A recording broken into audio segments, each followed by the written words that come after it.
हार्दिक આગળ આપણે વાત કરવી છે તંત્રની નિષ્ફળતા વિશે વાત કરીશું પરંતુ સૌથી પહેલા મારે એ જાણવું છે કે તંત્ર તરફથી અત્યારે કોણ ત્યાં આગળ હાજર છે કઈ ટીમ અત્યારે હાજર છે અને તેમના દ્વારા બચાવ કામગીરી કરવામાં આવી રહી છે જે લોકોને બચાવી લેવામાં આવ્યા છે રેસ્ક્યુ કરવામાં આવ્યા છે તેમને અત્યારે ક્યાં ખસેડવામાં આવ્યા છે તેને લઈને કોઈ અપડેટ મળી રહ્યું છે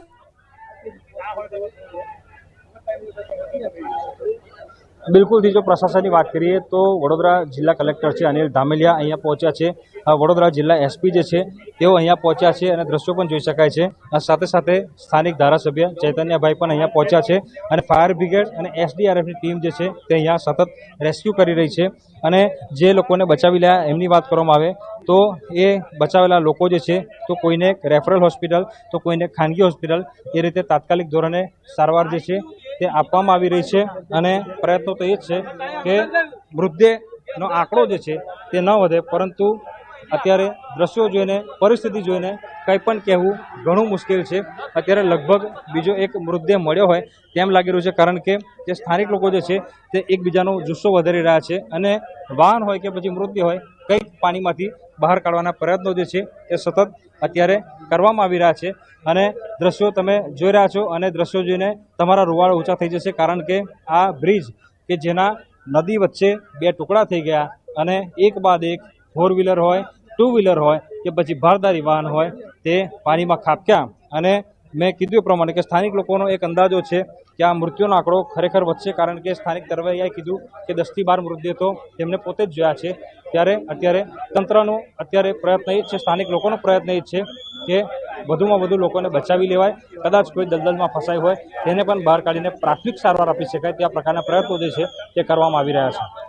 हार्दिक अहीं तंत्रनी पूरेपूरी निष्फळता जोवा मळी रही है कारण के अनेक वर्षोथी आ समस्यानो सामनो लोको करी रह्या हता अनेकवार रजूआत करवामां आवी तेम छतां कोई निराकरण न आपवामां आव्युं अने ज्यारे कोई व्यक्ति पोताना घरेथी काम अर्थे बहार जाय छे पुल परथी पसार थाय छे ब्रिज परथी पसार थाय छे त्यारे तेने शुं खबर हती के आ रस्ता परथी पसार थशे अने एनो जीव जतो रहेशे अने ए पण मात्र ने मात्र तंत्रना पापे। हार्दिक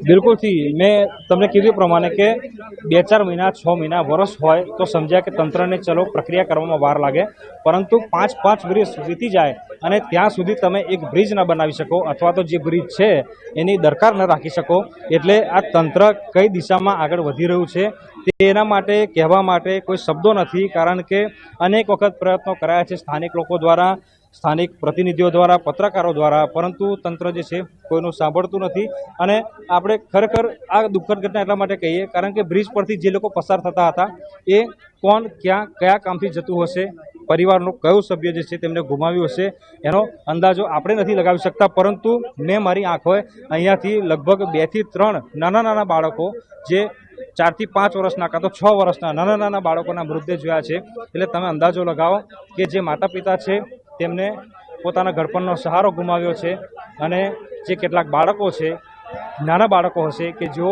ઘરે રાહ જોતા હશે કે તેમના માતા પિતા હાલ આવશે પરંતુ કમનસીબે એવું નહીં થઈ શકે કારણ કે અનેક લોકોએ પોતાના જીવ જે છે તે ઘટનામાં ગુમાવી દીધા છે અને આ દ્રશ્યો ફરી બતાવીએ કે વધુ એક મૃતદેહ જે છે તે મળી આવ્યો છે અને ફાયર બ્રિગેડની ટીમ જે છે તેમના દ્વારા આ મૃતદેહ બહાર કાઢવામાં આવી રહ્યો છે।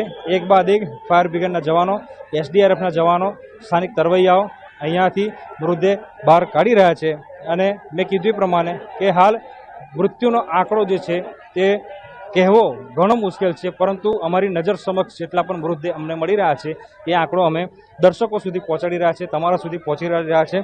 आ प्रार्थना भगवान ने मात्र एक ज छे कि मृत्युनो आंकड़ो न वधे कारण के अनेक निर्दोष लोकोए पोतानो जीव गुमाव्यो छे त्यारे आ घटना जे छे खरेखर खूब ज गंभीर अने दुखद घटना जे छे ते कही शकाय।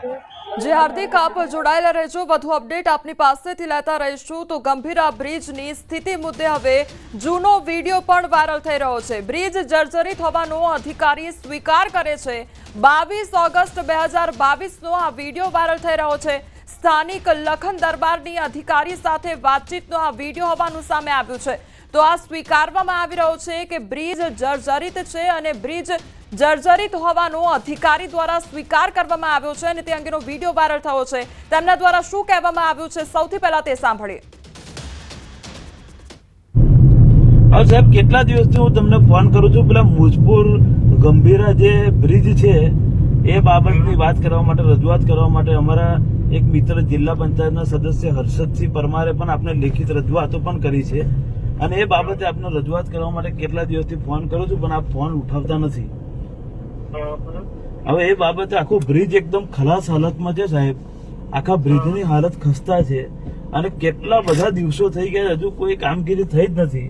તો લોકોનું જીવના જોખમે લોકો જાય છે, તો શું કરવાનું, એનું કંઈક તો કરો. ફરીથી દરખાસ્ત રિમાઇન્ડર આપ્યો કે ભાઈ આ પ્લીઝ તાત્કાલિક અમને નવો કરી આપો, કાયનું સ્ટ્રેન્થનિંગ સજેસ્ટ કરો. કોને તમે મોકલ્યું, કોને મોકલ્યું તમે? મેં મારા એક્સિયન ને મોકલી આપ્યું છે ફરીથી. અરે પણ સાહેબ આવું ના હોય, તમે હે અને એ અમારી ડિઝાઇન માંથી ઓપી ડિઝાઇન ની ટીમ ને બોલાવી છે. એકવાર તો આપણે કન્સલ્ટન્ટ નું સર્વે કરાવી લીધું, હા તેને સજેશન જે આપ્યા એ પ્રમાણે બી કે અમને લાગતું નથી કે આ પ્રમાણે બી લાગુ થશે, એટલે ફરીથી અમારી જે ડિઝાઇન સેલ છે ને એને આપણે બોલાવીએ છીએ. તમે તાત્કાલિક આની વિઝિટ કરી અને આ ચાલે કે કેમ એનો અમને સર્વે કરી આપો. ચાલે એવું તો લાગતું નથી સાહેબ, કદાચ મને એવું લાગે છે કે રિપોર્ટ આપણે એવું આપણા બી સ્ટેટમેન્ટ ના લે, હા. આપણને લાગે જ છે હે અમને એક કન્સલ્ટન્ટ આપણને તો લાગે જ છે કે આ હવે નહીં કાઢી શકે સમય, હા પણ એવું પેપર પર જોઈએ એટલે આપણે ડિઝાઇન વાળાને પણ સાહેબ કેટલા બધા દિવસોથી આવ્યું હોય તો કઈક એનો બીજો રસ્તો કાઢો. આટલા બધા દિવસ આપણે રાહ થોડી જોયા કરવાની. કયા ડિપાર્ટમેન્ટ મેં ગુજરાત ગવર્મેન્ટમાં પણ ફોન કર્યો, હે અરે બંધ ના કરશો પણ તમે કઈક ને કઈક એ લોકોને એવી રજૂઆત કરો કે આ તો અર્જન્ટ બેસિસ પર કરવું પડે, આમાં થોડી રાહ દેખ્યા કરે. હા હવે પાછા પેલા મંત્રી બદલાઈ ગયા તો પાછી તમારી પ્રોસેસ લાંબી થઈ જશે. પણ મોટો સાહેબ હું તમને વિનંતી કરું છું ને, તમે ફોન ઉઠાવતા નથી, આવું થોડી હોય. અમારે સામાજિક માણસોને તો ફોન ઉઠાવવા પડે ને. અરે મેં તમને 10 થી 15 ફોન કર્યા છે, કેટલા દિવસોથી પેલા જિલ્લા પંચાયત સદસ્ય ફોન કરે છે. એ તો કાગળથી આપેલી છે પેલા જિલ્લા સદસ્ય. આ તો કેટલા દિવસ થશે, આમ આવતા કેટલા દિવસ થશે કે પછી બધું તમે કયો હોદ્દો, તમારો હોદ્દો કોઈ જવાબદાર હોદ્દો જ નહીં. તમારો હોદ્દો જવાબદાર હોદ્દો તો છે ને વડોદરા જિલ્લામાં. જવાબદાર ખરો ને, પણ એ ડિઝાઇન ટીમ ને બોલાવી છે, ડિઝાઇન ટીમ ને આપણે તાત્કાલિક બોલાવી છે. પણ સાહેબ ડિઝાઇન ટીમ ક્યારે આવશે, શું કરશે, કઈ ને કોઈ તો લિમિટ હોય કે નહીં એની? એમ પણ એટલે એ હું અત્યારે ગાંધીનગર જાઉં છું, એમને મળીને એમની પાસે ટેન્ટેટિવ પીરિયડ માંગી. સાહેબ તમે કરો છો, હું તમને ચોખ્ખું કહું છું, જો તમે નહીં કરો તો અમે એ બ્રિજ પર ઉપવાસ આંદોલન પર બેસી જઈશું, બરાબર? નહીં તો ભાઈ તમારા ઓફિસ આવીને ઉપવાસ આંદોલન પર બેસી જઈશું. મારું નામ લખ્યું તો લખન દરબાર નામ છે મારું, બરાબર? લખન દરબાર. હવે સાહેબ કેટલા દિવસથી હું તમને ફોન કરું છું, પેલા મુજપુર ગંભીરા જે બ્રિજ.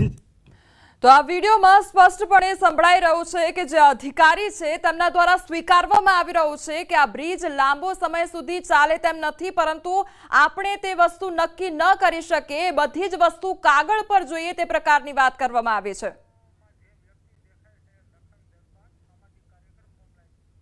તો અમારી સાથે લખન દરબાર પોતે અમારી સાથે જોડાઈ ગયા છે. લખનભાઈ સૌથી પહેલા તો આપનું ન્યૂઝ 18 ગુજરાતીમાં સ્વાગત છે. લખનભાઈ આપનો વિડીયો અમે જોયો અને આપે અધિકારી સાથે વાતચીત કરી હતી. 2022નો એ વિડીયો હોવાનું સામે આવ્યું છે, એટલે એ વખતે આપના દ્વારા શું રજૂઆત કરવામાં આવી હતી અને શું જવાબો મળ્યા હતા ત્યારથી લઈને અત્યાર સુધી? 2022ની સાલથી અમે એક આંદોલનની શરૂઆત કરી હતી કે મુજપુર ગંભીરા બ્રિજને નવો ડેવલપ કરો. એ દરમિયાન અમે જે તે સમયે 22મી તારીખ ઓગસ્ટનો મહિનો 2022ની સાલ, જ્યારે મિસ્ત્રી સાહેબ હતા આરએનબી વિભાગના અધિકારી, એમને ટેલિફોનિક પણ રજૂઆત કરી હતી, લેખિત પણ રજૂઆત કરી હતી, તેમજ પોતે મિસ્ત્રી સાહેબે પોતે સ્વીકાર કર્યો હતો કે આ બ્રિજ હવે ચાલી શકે એવી પરિસ્થિતિમાં નથી. એના કરતા અત્યંત ગંભીર બાબત એ છે કે 2022ની સાલમાં જ આ બ્રિજનો ટેસ્ટિંગ રિપોર્ટ થયો હતો અને ટેસ્ટિંગ રિપોર્ટ પણ નેગેટિવ આવ્યો હતો. હવે ટેસ્ટિંગ રિપોર્ટ નેગેટિવ આવ્યા પછી એને તાત્કાલિક ધોરણે બંધ કરવો પડે, પરંતુ આ લોકોએ બંધ ના કર્યો કે ના સમારકામ કર્યું કે ના બ્રિજ નવો બનાવ્યો. આ લોકોએ બ્રિજ ચાલુ ને ચાલુ રાખ્યો અધ્ધરતાલ, જેના કારણે આજે સવારે ખૂબ જ મોટી દુર્ઘટના બની છે અને લોકોએ જીવ ગુમાવવા પડ્યા છે. પરંતુ મુખ્ય બાબત એ થાય છે કે 2022ની સાલમાં રજૂઆતો અનેકો રજૂઆત કરી છે. અમારા મુખ્ય મુજપુર જિલ્લા સદસ્ય હર્ષદસિંહ પરમારે પણ લેખિતમાં રજૂઆત કરી હતી. તેમજ વિચારાજી બાબત એ છે કે કલેક્ટર સાહેબે જે તે સમયે ડાયરેક્શન આપ્યું હતું આરએનબી વિભાગને કે આ બ્રિજને તમે તાત્કાલિક ધોરણે યોગ્ય યથાર્થ પરિસ્થિતિમાં લાવો, છતાંય આ આરએનબી વિભાગે ઊંઘ ઉડાવી નહીં. એના કારણે આજે પરિસ્થિતિ આ બની છે.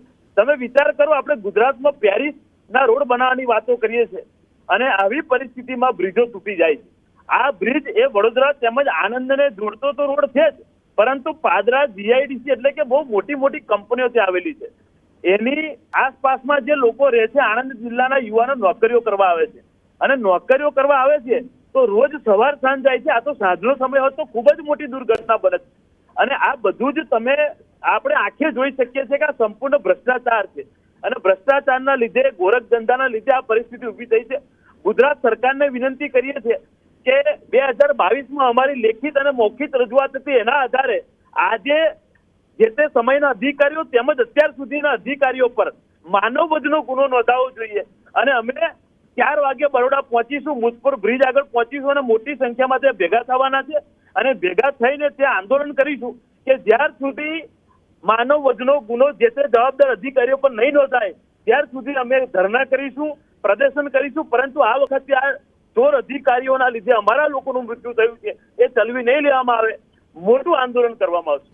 લખનભાઈ, 2022માં રજૂઆત કરવામાં આવી, ત્યારબાદ રિપોર્ટ પણ નેગેટિવ આવી ગયો અને અધિકારી પણ સ્વીકારી રહ્યા છે કે અહીંયા આ ગંભીર અકસ્માત પણ સર્જાઈ શકે છે. તો આટલી બધી રાહ શેના માટે જોવામાં આવી? શું કાગળ પરના ઓર્ડરની રાહ જોવામાં આવી રહી હતી અને એના કારણે આપણા લોકોએ જીવ ગુમાવ્યો? આમાં મૂળ બાબત એ છે કે જ્યારે ટેસ્ટિંગ રિપોર્ટ નેગેટિવ આવતો હોય છે તો જે તે અધિકારી ગુજરાત સરકારમાં જાણ કરે છે અને ગુજરાત સરકાર તરફથી પછી જે તે નિર્ણય લેવામાં આવે છે કે એને સમારકામ કરવું કે પછી એને નવો બનાવો. પરંતુ આપને એટલું ચોક્કસ કહું છું કે જે તે સમયે અમે ગઈકાલે પણ એ બ્રિજ પર અમે હતા, ગઈકાલે પણ હતા બેન અમે ત્યાં બ્રિજ પર, અને ગઈકાલે પણ અમે વાત કરી હતી કે આ તૂટી જશે બ્રિજ, હજુ કશું કરો. પરંતુ અને આજે સવારે ઘટના બની. હવે વિચારવાની બાબત એ છે કે આ જે પોર્શન જે તૂટ્યો છે ને બ્રિજનો, એ પોર્શન એટલો જર્જરિત હતો કે એની બ્રિજની કનેક્ટિવિટી જે આવે પિલરોની, એ કનેક્ટિવિટી આખી તૂટી ગઈ હતી અને એ કનેક્ટિવિટી તૂટી એના કારણે આખો બ્રિજ હદથી વધારે વાઇબ્રેટ થતો હતો અને એ વાઇબ્રેશન એટલું ભયંકર હતું કે એ વાઇબ્રેશનના લીધે આ બ્રિજ અત્યારે તૂટ્યો છે અને આ વાઇબ્રેશન 3 વર્ષ પહેલાથી આવતું છે. હવે તમે વિચાર કરો કે 3 વર્ષ સુધી તો પિલરોએ તાકાત કરીને જોડી રાખ્યો, પરંતુ એક હદ પૂરી થઈ એટલે આ બ્રિજ તૂટ્યો છે. સરકાર જવાબદાર છે, આરએનબી વિભાગના તંત્રી આપણે જે અધિકારીઓ છે એ જવાબદાર છે, પરંતુ હવે મુખ્ય બાબત એ છે કે આમાં જવાબદારી લેશે કોણ? આમાં ભોગવવું તો લોકોને પડ્યું, પરંતુ હવે કોણ જવાબદારી લેશે? સ્થાનિક નેતાઓ લેશે, સ્થાનિક ધારાસભ્ય લેશે કે પછી સ્થાનિક અધિકારીઓ લેશે કે સરકાર લેશે? મુખ્ય બાબત એ છે કે હવે જવાબદારી લેવી પડશે, નહીં તો હવે જનતા પરેશાન છે, મજબૂત આંદોલન કરશે. લખનસિંહ, આ તો સારી બાબત એ છે કે વહેલી સવારનો સમયગાળો હતો એટલે ક્યાંક આંકડો હજુ એટલો મોટો નથી આવ્યો, પરંતુ દિવસભર જ્યારે ટ્રાફિક સૌથી વધારે રહેતો હોય છે ત્યારે જો આ પ્રકારની દુર્ઘટના સર્જાઈ હોત તો ખૂબ મોટો આંકડો હોત. આપે આંદોલન કરવાની વાત કરી છે અને આંદોલનની ચીમકી ઉચ્ચારી છે, પણ શું એનું પરિણામ પણ આપણને જોવા મળશે? કારણ કે આપણે દર વખતે આ જ પ્રકારની પરિસ્થિતિ જોતા આવ્યા છે. જો બેન, આમાં કેવું છે કે ગુજરાત રાજ્યમાં ઝૂલતા પુલની ઘટના બને કે પછી ગેમ ઝોનની ઘટના બને તો બધા ગેમ ઝોન બંધ કરાવી દેવાના. એવી રીતે આ બ્રિજ તૂટ્યો છે તો હવે બધા બ્રિજ પર ઇન્સ્પેક્શન ચાલુ થઈ જશે. તો પહેલા કેમ નથી કરી શકતા? લોકો મરી જાય એની રાહ કેમ જોવે છે અધિકારીઓ? આજે કોઈ મરી ગયું, કોઈનો પરિવારનો મોભી જતો રહ્યો અને પછી તમે જાગૃત થાવ એનો મતલબ નહીં. અને બીજી વાત, તમે વિચાર તો કરો કે જ્યારે આનો ટેસ્ટિંગ રિપોર્ટ નેગેટિવ આવતો હોય અને આ બ્રિજ જર્જરિત હાલતમાં હોય અને આ બ્રિજ તો જીઆઈડીસી ને જોડતો રોડ છે બેન, તમે જેવી રીતે કીધું એવી રીતે કે સવારની ઘટના છે. આ ઘટના માતાજી ના કરે જો સાંજે. જી, આપ અમારી સાથે જોડાયા તે બદલ આપનો આભાર.